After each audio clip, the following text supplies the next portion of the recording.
ప్రభుత్వ ఉద్యోగం మీ లక్ష్యమా? Group 4, SI, constable, bank, RRB, SSC పరీక్ష ఏదైనా లక్షలాది మంది విద్యార్థులకు బోధించిన అనుభవం గల టాప్ మోస్ట్ ఫ్యాకల్టీచే మీ ఉద్యోగ సాధనలో మీకు తోడుగా. ఆర్ఎస్బి అంటే 20 సంవత్సరాల నమ్మకం. Contact 9393787373. Download RSP Education app.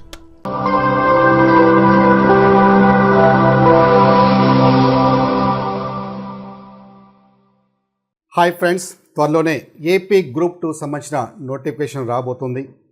మీరు సిద్ధమేనా? ఎందుకంటే ఈ జూన్ ఎండింగ్లో నోటిఫికేషన్ వస్తే ప్రిలిమినరీ ఎగ్జామ్ ఎప్పుడు ఉండొచ్చు అనుకుంటున్నారు. మీకు తెలుసు ఏపీపీఎస్సీ ఎగ్జామ్స్ని మనం ప్రీవియస్ ఎగ్జామ్స్ కనుక గమనిస్తే ఎగ్జామ్కి నోటిఫికేషన్ గ్యాప్ మ్యాక్సిమం 60 డేస్ కూడా ఇవ్వడం లేదు. మరి ఈ 60 డేస్లో ఈ సిలబస్ కంప్లీట్ చేయడం సాధ్యమవుతుందా? చాలామంది విద్యార్థులు అనుకుంటారు ప్రిలిమినరీ ఎగ్జామ్ అంటే జస్ట్ క్వాలిఫై అయిపోతే సరిపోతుందని. జస్ట్ క్వాలిఫై అంటే ఏంటి? 35% మార్క్సా, 40% మార్క్సా? నో. కాంపిటేటివ్ ఎగ్జామ్లో ఈ 35% 40% వస్తే క్వాలిఫై అయినట్టు కాదు ఇక్కడ. ఎందుకంటే మనకి కట్ ఆఫ్ మార్క్స్ని బేస్ చేసుకొని ఇస్తారు. ఫర్ ఎగ్జాంపుల్ మనకి 1000 పోస్టులు ఉన్నాయనుకుంటే 1:50 అనుకుంటే మనకి 50,000 క్యాండిడేట్స్ మాత్రమే మెయిన్స్కి ఎలిజిబుల్ అవుతారు. ప్రస్తుతం ఉన్న కాంపిటీషన్ ప్రకారం, ఒక అంచనా ప్రకారము మనకి దాదాపుగా 5 to 6 lakhs వరకు అప్లికేషన్స్ రావడానికి అవకాశం ఉంది. అంటే ఒక 6 lakhs అప్లికేషన్ వచ్చాయనుకుంటే మ్యాక్సిమం ఎంతమంది స్టూడెంట్స్ మెయిన్స్కి వెళ్తారు? 50,000 స్టూడెంట్స్ మాత్రమే వెళ్తారు. అంటే 5,50,000 స్టూడెంట్స్ ఇంటికి వెళ్ళిపోవాల్సింది. మరి ఆ 50,000లో మనము ఒకరుగా ఉండాలంటే ఇంత తక్కువ టైంలో సిలబస్ మనం కంప్లీట్ చేసుకొని మ్యాక్సిమం స్కోర్ చేయాలంటే మన ప్రిపరేషన్ విధానం ఎలా ఉండాలి? మీకు తెలుసు మనకి ఏపీపీఎస్సీ ప్రిలిమ్స్కి సంబంధించిన సిలబస్ మనకి గ్రూప్ 2 సంబంధించిన క్లియర్గా మనకి మెన్షన్ చేశారు. సో 150 మార్క్స్ ఉంటుంది. ఇందులో కేవలం 3 సబ్జెక్ట్స్ మీద మీరు ఎక్కువగా ఫోకస్ చేయగలిగితే ఖచ్చితంగా మెయిన్స్కి ఎలిజిబుల్ అవుతారు. సో దానికి సంబంధించి ఈరోజు మీకు వీడియోలో క్లియర్గా డిస్కస్ చేస్తాను. సో ఇందులో మనకి సిలబస్ విషయానికి వస్తే మనకి 150 మార్క్స్లో మీకు తెలుసు 5 సబ్జెక్ట్స్ ఇవ్వడం జరిగింది. అందులో మనకి Indian history, second one Geography, each subject మనకి 30 మార్క్స్ ఇచ్చారు. And third one Indian society అంటే భారతీయ సమాజం, అండ్ ఇది ఒక కొత్త సబ్జెక్ట్ అని చెప్పవచ్చు మనకి. Next one current affairs, so అది కూడా మనకి 30 మార్క్స్ ఇచ్చారు. అలాగే ఇందులో last one mental ability 30 marks, మొత్తం 150 మార్క్స్ ఇచ్చారు. సో మనకి తక్కువ టైంలో ఫస్ట్ మీరు ఏ సబ్జెక్ట్స్ మీద ఎక్కువగా ఫోకస్ చేస్తే మ్యాక్సిమం మార్క్స్ మనం స్కోర్ చేయడానికి అవకాశం ఉంది. సో ఇందులో ఈ 5 సబ్జెక్ట్స్ కనుక మీరు గమనిస్తే సో మీరు ఎక్కువగా ఫోకస్ చేయాల్సిన సబ్జెక్ట్ ఏంటంటే సో మెంటల్ ఎబిలిటీ. సో ఇందులో ఒక సబ్జెక్ట్ ఏంటంటే మెంటల్ ఎబిలిటీ. సెకండ్ సబ్జెక్ట్ ఏంటంటే మనకి current affairs. Third subject society. ఈ 3 సబ్జెక్ట్స్ మీద మీరు ఎక్కువగా ఫోకస్ చేస్తూ ప్రిపేర్ అవ్వాల్సి ఉంటుంది. అంటే మిగతా 2 సబ్జెక్ట్స్ ఎందుకు మనకు లాస్ట్ ప్రిఫరెన్స్ ఇచ్చామంటే సిలబస్ని కనుక మీరు గమనిస్తే ఫర్ ఎగ్జాంపుల్ జియోగ్రఫీ చూడండి, చాలా సిలబస్ ఇచ్చారు. అంటే ఇందులో మనకి కంప్లీట్ అంటే general and physical Geography India and AP ఇచ్చారు, ఇండియా అండ్ ఆంధ్రప్రదేశ్. అంటే ఇండియా చదవాలి, అలాగే ఆంధ్రప్రదేశ్ కూడా చదవాలి. సెకండ్ యూనిట్ కనుక గమనిస్తే economic Geography of India and AP. So ఇందులో కూడా మనకి economic Geography of India and AP 2 చదవాల్సి ఉంటుంది. లాస్ట్ వన్ మనం చూస్తే human Geography of India and AP. So మళ్ళీ ఇక్కడ కూడా ఇండియా ఏపీ 2 చదవాల్సి ఉంటుంది. అంటే ఇక్కడ సిలబస్ చూస్తే మనకి చాలా ఎక్కువగా ఉంది. అంటే మిగతా సబ్జెక్ట్స్తో పోల్చుకుంటే జియోగ్రఫీలో సిలబస్ చాలా ఎక్కువ ఉంది. అంటే జియోగ్రఫీని వదిలేమని కాదు నా ఉద్దేశము. సో తర్వాత సెకండ్ ప్రిఫరెన్స్ ఇవ్వండి. సో ఫస్ట్ మనకి ఎక్కడైతే మనం ఎక్కువ స్కోర్ చేయగలుగుతామో వాటికి ఎక్కువగా ప్రిఫరెన్స్ ఇస్తూ సో ప్రిపేర్ అవుతే మీరు మ్యాక్సిమం స్కోర్ చేయొచ్చు. ఓకే. అలాగే హిస్టరీలో కూడా చూస్తే మనకి సో ఇందులో కూడా మనకి ఏన్షియంట్ హిస్టరీ, ప్రాచీన, మధ్యయుగ, అలాగే ఆధునిక చరిత్ర 3 భాగాలుగా ఇచ్చారు. Okay, right. సో ఫస్ట్ మీరు చేయాల్సింది ఏంటంటే తక్కువ టైంలో ఫస్ట్ మీరు ప్రిపరేషన్ స్టార్ట్ చేయాలంటే కరెంట్ అఫైర్స్కి ఎక్కువగా ప్రిఫరెన్స్ ఇవ్వండి. ఫస్ట్ కరెంట్ అఫైర్స్ కూడా ఎలా ఇవ్వాలి ప్రిఫరెన్స్ మనకి? సో ఇంతకుముందు చెప్పినట్టు ఈ 3 సబ్జెక్ట్స్ మీద ఎక్కువగా ఫోకస్ చేయండి. అందులో మోస్ట్ ఇంపార్టెంట్ సబ్జెక్ట్ ఏంటంటే కరెంట్ అఫైర్స్ అని చెప్పొచ్చు. ఎందుకంటే కరెంట్ అఫైర్స్లో మనకి ఇంటర్నేషనల్, నేషనల్ అండ్ ఆంధ్రప్రదేశ్ అంటే రీజనల్ సంబంధించిన కరెంట్ అఫైర్స్ ఇచ్చారు. సో ఇవి మీరు ఎలా చదవాలంటే మనకి సెప్టెంబర్లో కానీ అక్టోబర్లో కానీ ఎగ్జామ్ ఉండడానికి ఎక్కువగా అవకాశం ఉంది. కాబట్టి 2023 జనవరి నుంచి ప్రిపేర్ కండి మ్యాక్సిమం. ఎందుకంటే కరెంట్ అఫైర్స్ మ్యాక్సిమం 1 ఇయర్ వరకు ఇవ్వచ్చు, అంటే ఎగ్జామ్కి ముందు 1 ఇయర్ వరకు ఇవ్వచ్చు. బట్ ఎక్కువ క్వశ్చన్స్ మ్యాక్సిమం 9 మంత్స్ నుంచి, అంటే ఎగ్జామ్కి ముందు 9 మంత్స్ నుంచి ఎక్కువగా క్వశ్చన్స్ రావడానికి అవకాశం ఉంది. మీరు 2023 జనవరి నుండి సో ప్రిపేర్ కండి. సో అది కూడా మీరు ఎలా ప్రిపేర్ కావాలి, సో జనవరి నుండి మంత్ వైజ్ ప్రిపేర్ కండి. జనవరి, ఫిబ్రవరి, మార్చ్, ఏప్రిల్ అలా మంత్ వైజ్ ప్రిపేర్ అవుతూ మళ్ళీ ఇందులో ఇంటర్నేషనల్, నేషనల్, ఆంధ్రప్రదేశ్ సంబంధించిన కరెంట్ అఫైర్స్ సపరేట్గా డివైడ్ చేసుకుంటూ నోట్స్ రాసుకోండి. మళ్ళీ సపరేట్గా ఎలా డివైడ్ చేసుకోవాలి, ఇందులో కూడా మనకి నేషనల్లో కూడా for example sports, awards, persons, science and technology, places, important places, so economy, so ఇలా సపరేట్గా డివైడ్ చేసుకుంటూ, సో ఆ టాపిక్ వైజ్ డివైడ్ చేసుకుంటూ మంత్ వైజ్ నోట్స్ ప్రిపేర్ చేసుకుంటే మీరు రివిజన్ చేసుకున్నప్పుడు మీకు చాలా ఈజీగా ఉంటాయి. ఓకే, సో అలా మంత్ వైజ్ మ్యాక్సిమం జనవరి నుంచి ప్లాన్ చేసుకోండి. Okay, right. సో ఇది మనకి current affairs. So current affairs ఏంటంటే మనకి మెయిన్స్ ఎగ్జామ్ కూడా యూజ్ అవుతుంది. సో మెయిన్స్ ఎగ్జామ్ని దృష్టిలో పెట్టుకొని కూడా ప్రిపేర్ అవుతూ ఉండండి. ఎందుకంటే మెయిన్స్ ఎగ్జామ్లో ఎకనామీ ఉంది, సైన్స్ అండ్ టెక్నాలజీ ఉంది. మనకి కరెంట్ అఫైర్స్ అనేవి మళ్ళీ మెయిన్స్ ఎగ్జామ్కి అంటే ఎకనామిక్ కానీ సైన్స్ అండ్ టెక్నాలజీలో కూడా చాలా యూస్ఫుల్గా ఉంటాయి. Okay, right. నెక్స్ట్ మనకి మెంటల్ ఎబిలిటీ.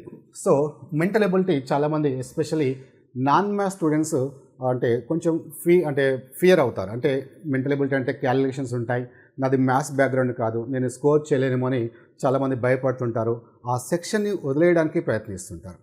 బట్ ఇక్కడ మీరు కనుక గమనిస్తే దీనిలో మనకి మెంటల్ ఎబిలిటీలో 3 పార్ట్స్కి డివైడ్ చేశారు.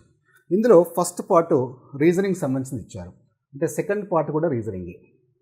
So first and second part ఇవి రీజనింగ్ సంబంధించినవి.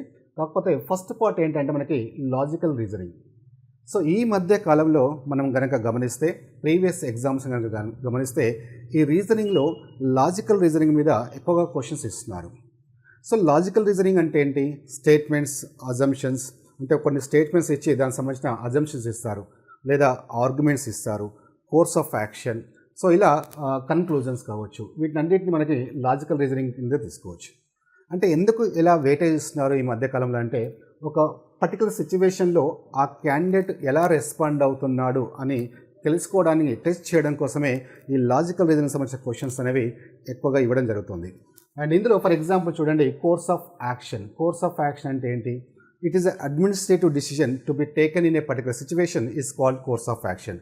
అంటే ఒక ప్రత్యేక పరిస్థితిలో మనం తీసుకోవాల్సిన చర్య ఏంటి అనేదే కోర్స్ ఆఫ్ యాక్షన్.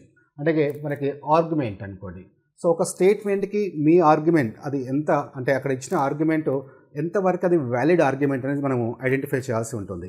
అది స్ట్రాంగ్ ఆర్గ్యుమెంటా, వీక్ ఆర్గ్యుమెంట్ అని ఐడెంటిఫై చేయాల్సి ఉంటుంది. సో వీటికి సంబంధించిన కొన్ని క్వశ్చన్స్ మీరు ప్రాక్టీస్ చేస్తే కొంచెం ఈజీగానే మనం స్కోర్ చేయొచ్చు. నెక్స్ట్ వన్ మెంటల్ ఎబిలిటీలో మనం ఎక్కువ స్కోర్ చేయాలంటే మీరు ఇక్కడ కనుక గమనిస్తే కొన్ని టాపిక్స్ ఇచ్చారు. ఏమిచ్చారు, number series, letter series, coding, decoding, ఇలా కొన్ని టాపిక్ నేమ్స్ మెన్షన్ చేశారు. సో దీనిలో మనం ఎక్కువ స్కోర్ చేయాలంటే ఖచ్చితంగా మీరు లెటర్స్ నేర్చుకోండి ఫస్ట్. అంటే లెటర్స్ వాటి యొక్క పొజిషన్స్ నేర్చుకోండి. ఇవి బేసిక్స్ అన్నమాట. లెటర్స్ వాటి యొక్క పొజిషన్స్, అంటే లెటర్స్ యొక్క వాటి యొక్క పొజిషన్ అంటే ఏంటి, A1, B2, C3, ఇలా వాటి యొక్క పొజిషన్, స్టార్టింగ్ పొజిషన్, అలాగే రివర్స్ పొజిషన్, మీకు వాటికి సంబంధించిన కాన్సెప్ట్ కూడా డిస్కస్ చేశాను. అంటే ఎలా ఈజీగా మనం గుర్తుపెట్టుకోవచ్చు అనేది మీకు నేను ఆల్రెడీ డిస్కస్ చేశాను. సో ఒకసారి ఆ క్లాసెస్ వింటే మీకు ఈజీగా అర్థమవుతాయి. ఓకే, సో ఆ బేసిక్స్ నేర్చుకోవడం వల్ల ఏంటంటే వీటికి సంబంధించిన కాన్సెప్ట్స్ ఏవైతే ఉంటాయో వాటికి సంబంధించిన క్వశ్చన్స్ మనం వచ్చినప్పుడు ఈజీగా ఆన్సర్ చేయగలుగుతాం. సో ఇందులో మనకి నెంబర్ సిరీస్లో మనం స్కోర్ చేయాలంటే మనం ఈజీగా అండర్స్టాండ్ చేసుకోవాల్సింటే బేసిక్ నెంబర్స్ మనం ఫస్ట్ ఐడియా ఉండాలి. బేసిక్ నెంబర్స్ అంటే ఏంటి, squares, cubes, so prime numbers, ఇలా బేసిక్ నెంబర్స్ మీద అవగాహన ఉంటే ఇలాంటి క్వశ్చన్స్ మనము ఈజీగా చేయగలుగుతాం. ఎనీహౌ, సో నేను మీకు ఈ రీజనింగ్ అనేది, మెంటల్ ఎబిలిటీ అనేది నేనే మీకు ఆన్లైన్ క్లాస్లో మీకు డిస్కస్ చేశాను. సో ఆన్లైన్ క్లాస్లో మీకు ఈచ్ అండ్ ఎవ్రీ టాపిక్లో లాజిక్స్ కూడా డిస్కస్ చేయడం జరిగింది. చాలామంది రీజనింగ్ ఈజీ కదా అనుకుంటారు, కానీ రీజనింగ్ అంటే ఈజీ ఏమి కాదు. ఎందుకంటే ఒక క్వశ్చన్ చూడగానే మనం ఆన్సర్స్ని ఈజీగా ఎలా ఐడెంటిఫై చేయొచ్చు అనేది ఒక లాజిక్ అప్లై చేస్తే తప్ప మీకు అంత ఈజీగా రాదు. ఫర్ ఎగ్జాంపుల్ చూడండి, ఒక క్వశ్చన్ చూస్తే 45, 46, ఇక్కడ 70 అండ్ 141 ఇచ్చి డాష్ ఇచ్చారు. అంటే ఇది ఒక నెంబర్ సిరీస్ సంబంధించిన క్వశ్చన్. అంటే ఈ క్వశ్చన్ చూడగానే మనం ఆన్సర్ చేయగలుగుతామంటే అంత ఈజీగా చేయలేము. సో ఎందుకంటే ఆ ప్రతి టాపిక్లో అంటే రీజనింగ్లో ఒక లాజిక్ ఉంటుంది. అంటే క్వశ్చన్ చూడగానే మనం ఆన్సర్స్ని ఎలా ఐడెంటిఫై చేయొచ్చు. సో దీనికి ఆన్సర్ ఏంటంటే మనకి 45 ఇంటూ 1 45 ప్లస్ 1 46. అలాగే నెక్స్ట్ 46 ఇంటూ 1.5 ఇచ్చారు. ఇంటూ 1.5 ప్లస్ 1 చేస్తే 70 వస్తుంది. నెక్స్ట్ 70 ఇంటూ 2 140 ప్లస్ 1 చేస్తే 141 వస్తుంది. అంటే ఆ క్వశ్చన్ చూడగానే ఇది into 1 plus 1 into 1.5 plus 1 into 2 plus 1 అని ఎలా తెలుస్తున్నది లాజిక్స్. సో ఇలా మీకు క్లాస్లో ఈచ్ అండ్ ఎవ్రీ టాపిక్ సంబంధించిన మీకు లాజిక్స్ అనేవి నేనే డిస్కస్ చేయడం జరిగింది. Okay right. నెక్స్ట్ మనకి లాస్ట్ యూనిట్ వచ్చేసి మనకి మెంటల్ ఎబిలిటీలో బేసిక్ న్యూమరసీ అని ఇచ్చారు. సో ఇక్కడ మనం అండర్స్టాండ్ చేసుకోవాల్సింది మనం అడ్వాన్స్గా ప్రిపేర్ కావాల్సిన అవసరం లేదు ఇక్కడ ఈ టాపిక్స్ అన్నీ.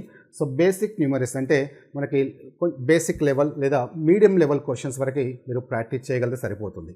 అయితే ఇందులో మనకి ఇచ్చిన టాపిక్స్ తీసుకుంటే మనకి నెంబర్ సిస్టమ్ ఇచ్చారు. నెక్స్ట్ ఒక కొత్త టాపిక్ కూడా మనకు కనిపిస్తుంది. అంటే ఎప్పుడు చూడని కాన్సెప్ట్ మనకి ఇక్కడ బేసిక్ న్యూమరసీలో ఒక టాపిక్ ఉంది. అదేంటంటే ఆర్డర్ ఆఫ్ మ్యాగ్నిట్యూడ్. సో మిగతావన్నీ మనకు ఆల్రెడీ అన్ని ఎగ్జామ్స్లో వచ్చే టాపిక్సే. బట్ ఇక్కడ first time order of magnitude అని ఒక కొత్త టాపిక్ ఇక్కడ మనకు మెన్షన్ చేయడం జరిగింది. ఆర్డర్ ఆఫ్ మ్యాగ్నిట్యూడ్ అంటే ఏంటి? మ్యాగ్నిట్యూడ్ అంటే పరిమాణము అంటారు. అంటే ఒక పెద్ద విలువని సంక్షిప్త రూపంలో రాయడాన్నే ఆర్డర్ ఆఫ్ మ్యాగ్నిట్యూడ్ అంటారు. అంటే ఫర్ ఎగ్జాంపుల్ చూడండి, ఇక్కడ ఒక పెద్ద విలువ ఇచ్చారు. సో దీన్ని మనము సంక్షిప్త రూపంలో రాయాలి. దాన్ని సంక్షిప్త రూపంలో ఎలా రాస్తాము? జనరల్గా ఈ కాన్సెప్ట్ అనేది ఫిజిక్స్ రిలేటెడ్ కాన్సెప్ట్ యాక్చువల్గా. సో దీనిలో మనకి ఇంట్రడ్యూస్ చేశారు. సో ఇందులో మనకి ఇక్కడ 2 ఉంది కదా, 2 ఎన్ని జీరోస్ ఉన్నాయి? 1 2 3 4 5 6 7 8. సో దీన్ని ఎలా రాసుకుంటాం? 2 ఇంటూ 10 పవర్ 8 అని రాసుకోవచ్చు. ఓకేనా రైట్. సో ఇప్పుడు అంటే ఇంత పెద్ద వాల్యూని దీన్ని ఇలా మనం సంక్షిప్త రూపంలో రాశాం. అంటే ప్రతిసారి అంత పెద్ద వాల్యూని రాయడం బదులు ఇలా రాసుకోవడం వల్ల మనకి సింప్లిఫై అవుతుంది. సో దీన్ని మనం ఎక్కువగా ఫిజిక్స్లో యూజ్ చేస్తుంటారు. సో ఇప్పుడు మనకి మ్యాగ్నిట్యూడ్ అంటే ఏంటంటే 10th పవర్ ఎంత? 8. సో ఇప్పుడు ఈ విలువ యొక్క మ్యాగ్నిట్యూడ్ అంటే ఎంత అంటే ఆన్సర్ 8 అని చెప్పవచ్చు. సో దీనికి సంబంధించిన కొన్ని రూల్స్ ఉంటాయి. సో దానికి సంబంధించిన మీకు డీటెయిల్ సపరేట్ టాపిక్ మీకు సపరేట్ వీడియోలో నేను డిస్కస్ చేస్తాను. రైట్. సో నెక్స్ట్ ఇంకా మిగతావన్నీ మామూలు కాన్సెప్ట్సే, మనకి రెగ్యులర్గా మనకు కనిపించే కాన్సెప్ట్సే. యావరేజ్, అలాగే percentage, ratio, proportion, simple and compound interest and data analysis. So ఇవన్నీ టైమ్ అండ్ డిస్టెన్స్, ఇవన్నీ మనకి రెగ్యులర్గా అన్ని ఎగ్జామ్లో ఉండే టాపిక్సే తీసుకోవచ్చు. అయితే ఈ సెక్షన్లో ఎక్కువ మార్క్స్ స్కోర్ చేయాలంటే మీరు ఏం చేయాలి? సో మీరు చేయాల్సింది ఏంటంటే ఫస్ట్ బేసిక్స్ నేర్చుకోవాలి. బేసిక్స్ అంటే ఏంటి? మల్టిప్లికేషన్స్, డివిజన్స్, పర్సంటేజ్, ఈ 3 కాన్సెప్ట్స్ బాగా నేర్చుకోండి. అంటే ఫర్ ఎగ్జాంపుల్ మల్టిప్లికేషన్స్ అనుకోండి. సో 23 ఇంటూ 541 జస్ట్ సింగిల్ స్టెప్లో మీరు చేయగలగాలి. సింగిల్ స్టెప్లో మీరు డైరెక్ట్ ఆన్సర్ చెప్పగలగాలి. సో అలాగే డివిజన్స్ అంటే ఫర్ ఎగ్జాంపుల్ 361/54. సో డైరెక్ట్గా మీరు ఆన్సర్ చెప్పగలగాలి. అలాగే పర్సంటేజ్ అంటే 72% ఆఫ్ 251 అంటే మీరు డైరెక్ట్గా ఆన్సర్ చెప్పగలగాలి. ఎప్పుడైతే ఈ 3 కాన్సెప్ట్స్ మీద మీరు గ్రిప్ వస్తుందో, అంటే మీరు ఈజీగా ఆన్సర్ చేయగలుగుతారో, ఈ టాపిక్స్లో మీరు ఏ టాపిక్ అయినా తీసుకోండి, ఫైనల్గా అల్టిమేట్లీ మీరు డివిజనో పర్సంటేజో మల్టిప్లికేషన్ చేయాల్సి వస్తుంది. కాబట్టి మీకు అక్కడ ప్రాబ్లం కాదు. లేదంటే మీరు అక్కడ సో చిన్న క్యాలిక్యులేషన్ చూసి కూడా భయపడాల్సిన పరిస్థితి వస్తుంది. సో అంటే ఈవెన్ మీరు మ్యాథ్స్ స్టూడెంట్ అయినా ఖచ్చితంగా టైం టేకెన్. అంటే ఇవి నేర్చుకోకపోతే సో డైరెక్ట్గా మీరు ఆ క్యాలిక్యులేషన్స్ అనేవి అంత ఈజీగా చేయలేరు. సో మీకు ఆన్లైన్ క్లాస్లో ఇవి కూడా కంప్లీట్గా స్పీడ్ మ్యాథ్స్ అంటే బేసిక్స్ నుంచి నేర్పించడం జరిగింది. సో కంప్లీట్గా అడిషన్స్, మల్టిప్లికేషన్, డివిజన్, పర్సంటేజ్ అంటే ఏదైనా సరే ఎనీ క్యాలిక్యులేషన్స్ సింగిల్ స్టెప్లో మనం ఎలా చేయొచ్చు అన్నది మనం ఆల్రెడీ ఆన్లైన్ క్లాస్లో డిస్కస్ చేయడం జరిగింది. So my dear friends, so ఇది మంచి స్కోరింగ్ సబ్జెక్ట్ అని చెప్పవచ్చు. సో ఎందుకంటే నేను ఇంతకుముందు చెప్పాను 3 సబ్జెక్ట్స్ మీద ఎక్కువగా ఫోకస్ చేయండి. అందులో ఒకటి కరెంట్ అఫైర్స్, రెండవది mental ability. So mental ability daily ఒక 1 అవర్ రీజనింగ్కి టైం స్పెండ్ చేయండి. ఒక 1 అవర్ సో ఈ బేసిక్ న్యూమరసీ ఏవైతే ఉందో అరిథమెటిక్ సంబంధించిన క్యాలిక్యులేషన్స్ మీద డైలీ 1 అవర్ స్పెండ్ చేయండి. సో మ్యాక్సిమం స్కోర్ అంటే 30కి మనకి 28 మినిమం మనం స్కోర్ చేయడానికి ఎక్కువగా ఛాన్స్ ఉన్న సబ్జెక్ట్ ఏంటంటే మెంటల్ ఎబిలిటీ. ఓకే, సో దీన్ని మాత్రం నెగ్లెక్ట్ చేయొద్దు. సో కొంచెం డైలీ 1 అవర్ అలా మీరు ప్రాక్టీస్ చేసుకుంటూ వెళ్ళినా ఎగ్జామ్ వరకు కాన్ఫిడెంట్గా మ్యాక్సిమం మీరు స్కోర్ చేయడానికి ఛాన్స్ ఉంటుంది. Okay, right. So next subject తీసుకుంటే మనకి ఇండియన్ సొసైటీ, సో భారతీయ సమాజం. ఇది అందరికీ ఒక కొత్త సబ్జెక్ట్గా ఫీల్ అవుతున్నారు, కానీ మీరు చాలా క్లియర్గా గమనిస్తే సిలబస్ కనుక గమనిస్తే ఇది చాలా ఈజీ సబ్జెక్ట్ అనే చెప్పవచ్చు. ఎందుకంటే మీరు ఇక్కడ ఫస్ట్ చూడండి, ఇందులో స్ట్రక్చర్ ఆఫ్ ఇండియన్ సొసైటీ అంటే భారతీయ సామాజిక నిర్మితి అన్నారు. అంటే భారతదేశంలో ఈ నిర్మితి, సమాజ నిర్మితి ఎలా జరిగింది, సమాజ నిర్మితి అంటే ఏంటి, ఇందులో ఏమొస్తాయి మనకి. సో ఫ్యామిలీ అంటే కుటుంబ వ్యవస్థ, మ్యారేజ్, అలాగే కిన్షిప్ బంధుత్వము, క్యాస్ట్, ఇవన్నీ మనకి భారతీయ సామాజిక నిర్మితికి సంబంధించినవి వస్తాయి. అంటే భారతదేశంలో మనకి ఈ కుటుంబ వ్యవస్థ యొక్క పరిణామ క్రమం ఏ విధంగా చెందింది, సో ప్రాచీన కాలంలో ఎలా ఉంది, మధ్యయుగ కాలంలో ఎలా ఉంది, నవీన యుగంలో ఎలా ఉంది. సో ఇందులో ఫ్యామిలీ తీసుకుంటే కుటుంబాల్లో రకాలేంటి, మాతృస్వామిక కుటుంబం అంటే ఏంటి, పితృస్వామిక కుటుంబం అంటే ఏంటి, వసుదైవక కుటుంబం అంటే ఏంటి, ఇలా కుటుంబాల్లో రకాలేంటి. ఒక మాటలో చెప్పాలంటే ఈ సిలబస్ ఏదైతే ఉందో సో మన చుట్టూ ఉన్న సమాజం గురించి, అంటే మన చుట్టూ ఉన్న సమాజం గురించి మనం తెలుసుకోవడం పెద్ద ఇబ్బంది ఏం కాదు. అంటే తెలుసుకుంటే చాలా ఈజీగా ఇంట్రెస్ట్ కూడా అనిపిస్తుంది. సో మనకి ఇంకా నెక్స్ట్ సోషల్ ఇష్యూస్ చూడండి. ఇందులో మనకి క్యాస్టిజం, క్యాస్ట్ వేరు, క్యాస్టిజం వేరు. క్యాస్ట్ అంటే కులం, క్యాస్టిజం అంటే కులతత్వం. కులం వేరు, కులతత్వం వేరు, దాటి మధ్యలో భేదం ఏంటి, సో ఇలాంటివి మనం చదవాల్సి ఉంటుంది. Next welfare mechanism. Welfare mechanism అంటే సంక్షేమ యంత్రాంగం అంటారు. సో సంక్షేమ యంత్రాంగం అంటే మనకి పబ్లిక్ పాలసీస్ ఏంటి, అలాగే మనకి అండ్ వెల్ఫేర్ ప్రోగ్రామ్స్ ఏంటి, సో కాన్స్టిట్యూషన్స్ అలాగే స్టాట్యూటరీ సంబంధించిన ప్రొవిజన్స్ ఏంటి, అంటే రాజ్యాంగబద్ధంగా లేదా చట్టబద్ధంగా షెడ్యూల్ క్యాస్ట్లకి, షెడ్యూల్ ట్రైబ్స్కి, మైనారిటీస్కి ఏ విధంగా హక్కులు కల్పించబడుతున్నాయి. సో ఇవన్నీ మనకు మళ్ళీ పాలిటీలో కూడా వస్తాయి, అంటే కొంచెం పాలిటీ రిలేటెడ్ కూడా ఉంటాయి కాబట్టి సో మనకి ఈ సబ్జెక్టు డిఫికల్ట్ ఏం కాదు. అలాగే ఈ సబ్జెక్ట్ కూడా మనం చూస్తే చాలా లిమిటెడ్గా ఉంది కాబట్టి ఖచ్చితంగా ఎక్కువ మార్క్స్ మనం స్కోర్ చేయడానికి ఛాన్స్ ఉంది. మనకు ఆర్ఎస్బి ఎడ్యుకేషన్లో ఈ సబ్జెక్ట్ సంబంధించి కూడా కంప్లీట్ న్యూ అప్డేటెడ్ సిలబస్ మనకి క్లాసెస్ అనేవి డిస్కస్ చేయడం జరిగింది. సో కంప్లీట్ క్లాసెస్ అనేవి మీకు ఆర్ఎస్బి ఎడ్యుకేషన్ యాప్లో అందుబాటులో కూడా ఉన్నాయి. Okay, right. సో అంటే మరి మీరు అనొచ్చు, సార్ ఈ 3 సబ్జెక్ట్స్ చదువుకొని సరిపోతుందా, మరి మిగతా 2 సబ్జెక్ట్స్ వదిలేయమంటారా అని. నా ఉద్దేశం అది కాదు. ఎక్కువ మార్క్స్ స్కోర్ చేసే సబ్జెక్ట్స్ని ఫస్ట్ ఫోకస్ చేయండి. ఎందుకంటే ఇంతకుముందు చెప్పినట్టు జాగ్రఫీలో AP and India and world మొత్తం 3 కలిపి ఆ 3 యూనిట్స్ మనం చదివితే తప్ప మనం ఎక్కువ మార్క్స్ స్కోర్ చేయాలంటే అంత ఈజీ కాదు. అలాగే హిస్టరీలో కూడా అంత ఈజీ కాదు. సో ఫస్ట్ ఈ 3 సబ్జెక్ట్స్ మీద ఫోకస్ చేయండి, ఆ తర్వాత ఆ 2 సబ్జెక్ట్స్ మీద ఫోకస్ చేయండి. Okay, so my dear friends, ఇప్పుడు ఈ ప్రిలిమ్స్ ఎగ్జామే మన టార్గెట్ కాదు, మన టార్గెట్ గ్రూప్ 2. సో ఖచ్చితంగా గ్రూప్ 2 సాధించాలంటే జస్ట్ ప్రిలిమ్స్ క్వాలిఫై అవుతే సరిపోతుంది అని లైట్ తీసుకోకండి.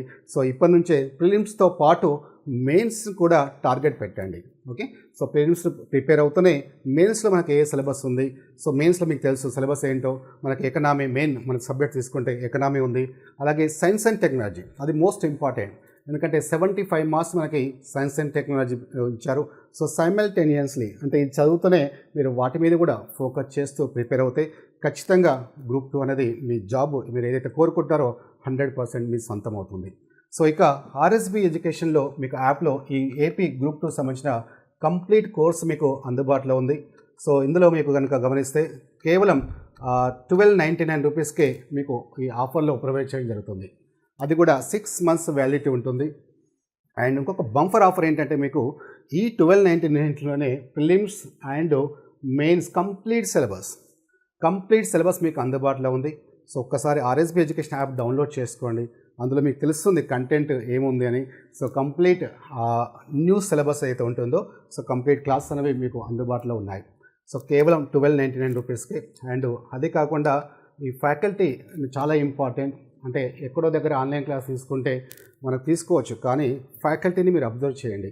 అంటే ఏ సబ్జెక్ట్కి ఏ ఫ్యాకల్టీ టీచ్ చేస్తున్నారు, సో ఆ ఫ్యాకల్టీ యొక్క డెమో క్లాస్ వినండి.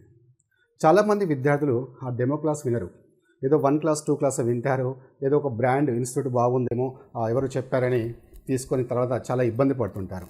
ఇది మీ కెరీర్ సంబంధించింది, ఇది జస్ట్ కేవలం డబ్బులకు సంబంధించి మాత్రమే కాదు. ఓకే, ఒక మీ కళ నెరవేరాలంటే ఖచ్చితంగా మీరు ఈ కోర్సెస్ తీసుకునే ముందు ఆ ఫ్యాకల్టీకి సంబంధించిన ఎవరు చెప్తున్నారు, అండ్ డెమో క్లాస్ వినండి ఫస్ట్. చాలామంది ఎక్కడ కూడా అన్ని ఫ్యాకల్టీస్ సంబంధించిన డెమో క్లాస్ పెట్టట్లేదు, మీకు కనిపించదు కూడా. ఏదో కొంతమంది తప్ప చాలామంది అన్ని ఫ్యాకల్టీస్ సంబంధించిన డెమోస్ పెట్టారు. కొంతమంది అసలు డెమోసే పెట్టారు, ఏదో 1 డెమోనో 2 డెమోసో ఏదో మిమ్మల్ని అట్రాక్ట్ చేయడానికి పెడతారు. కానీ ఆర్ఎస్బి ఎడ్యుకేషన్ ఇలా కాదు, ప్రతి ఒక్క ఫ్యాకల్టీ యొక్క డెమో మీకు అందుబాటులో ఉంటుంది, చూసుకోవచ్చు. వీళ్ళంతా కూడా టాప్ మోస్ట్ ఫ్యాకల్టీ, ఎందుకంటే వీళ్ళు కూడా ఇప్పుడు చూడండి ఇందులో స్క్రీనింగ్ టెస్ట్ మనకి 5 సబ్జెక్ట్స్ ఉన్నాయి. సో హిస్టరీ, సో అలాగే current affairs, Geography, Indian society and mental ability. So ఈ 5 ఫ్యాకల్టీస్, ఇందులో మెంటల్ ఎబిలిటీ నేనే టీచ్ చేశాను. సో ఈచ్ అండ్ ఎవ్రీ కాన్సెప్ట్లో మీకు logics and short cuts discuss చేశాను. ఒకసారి ఆ ఆర్ఎస్బి ఎడ్యుకేషన్ యాప్ ఓపెన్ చేయండి, దానిలో కంటెంట్ చూడండి, ఫ్యాకల్టీ డెమో చూడండి, మీకు నచ్చితేనే తీసుకోండి. ఓకే, అలాగే నేను ఇంతకుముందు చెప్పాను కదా, కేవలం 1299కి ఒక బంఫర్ ఆఫర్ ఏంటంటే మెయిన్స్ కంప్లీట్ సిలబస్ కూడా మీకు ప్రొవైడ్ చేయడం జరుగుతుంది. So updated syllabus, so mains faculty కూడా చూడండి. So AP history, polity, science and technology and economy. So ఆ సర్స్ సంబంధించిన వీళ్ళందరూ కూడా లక్షలాది మంది విద్యార్థులకు బోధించిన ఒక ఫ్యాకల్టీ. ఓకే, సో ఏదో 10 years 15 years ఫ్యాకల్టీ ఎక్స్పీరియన్స్ ఉన్న ఫ్యాకల్టీ కాదు, దాదాపుగా 20 years ఎక్స్పీరియన్స్ ఉన్న ఫ్యాకల్టీ చే మీకు ఈ క్లాస్ అనేవి ప్రొవైడ్ చేయడం జరుగుతుంది. ఇది ఒక మంచి అవకాశం. సో ఈ అవకాశాన్ని ఉపయోగించుకోండి. మై డియర్ ఫ్రెండ్స్, నోటిఫికేషన్ వస్తుందా రాదా అని టెన్షన్ పడకండి, 100% నోటిఫికేషన్ వస్తుంది. నోటిఫికేషన్ రావడం మాత్రం పక్కా. కొంచెం అటు ఇటు అయినా వాటి కోసం వెయిట్ చేయకండి. సో మీరు చేస్తున్న పెద్ద పొరపాటు అదే, నోటిఫికేషన్ వస్తే కానీ సీరియస్ తీసుకోవట్లేదు. సో మీకు తెలుసు కాంపిటీషన్ ఎలా ఉంటుందో. సో ఇప్పటి నుంచే సిస్టమేటిక్గా సీరియస్గా ప్లాన్ చేసుకోండి. ఈ ఆర్ఎస్బి ఎడ్యుకేషన్ కోర్సు ఎవరికైనా కావాలనుకునే వాళ్ళు, సో ఆర్ఎస్బి ఎడ్యుకేషన్ యాప్ మీరు డౌన్లోడ్ చేసుకోండి ప్లే స్టోర్లో. ఇంకా ఏమైనా డౌట్స్ ఉంటే మీరు ఈ నెంబర్కి కాల్ చేయొచ్చు. Okay, all the best.